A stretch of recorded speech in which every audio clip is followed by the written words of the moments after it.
C'est ici, à Louvière-en-Auge, au milieu des plus grands haras normands, que se trouve le petit haras de Canreux, juste en contrebas au bord de cette petite route. Le haras de Canreux, 4 poulinières et un étalon nommé Valras. Valras, vous ne le connaissez certainement pas, et pour cause, il n'a jamais couru. C'est le pari qu'a tenté Laurence Auvray de garder ce cheval pour en faire un étalon.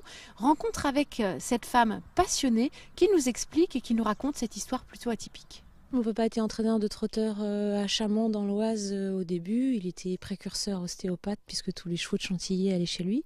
Et puis après, le chemin faisant, il a voulu se poser un petit peu en Normandie, avoir un endroit à lui pour faire son élevage de trotteurs. Et donc on est donc arrivé ici en Normandie il y a 30 ans. Et papa étant décédé, j'ai racheté le haras il y a 2 ans à mes frères et sœurs. Voilà. Et je suis arrivée avec mes chevaux de course, puisque je suis propriétaire depuis 20 ans à France Gallo et j'ai monté en cavalière aussi. Donc voilà, et donc nous avons notre beau Valras qui est arrivé un peu comme un cheveu sur la soupe il y a 2 ans, puisque je l'avais monté à l'âge de 2 ans, il appartenait à Monsieur Bénilouche, et il était entraîné par Nicolas Branchu à Chantilly. Et il s'était fracturé un genou par un autre cheval, c'est un accident, donc on a dû l'arrêter, et c'est un monsieur qui l'a gardé chez lui pendant 3 ans.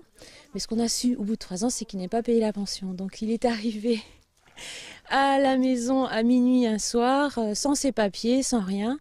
Et mon mari, le voyant, s'est dit: qu'est-ce qu'il est beau ce cheval, pourquoi on n'en ferait pas un étalon? Alors voilà, c'est un étalon de cœur, c'est pas un étalon commercial. Il est plein, il a rempli 4 juments l'année dernière, on attend les bébés le 4 avril. Voilà, pour nous, il n'a pas d'obligation commerciale.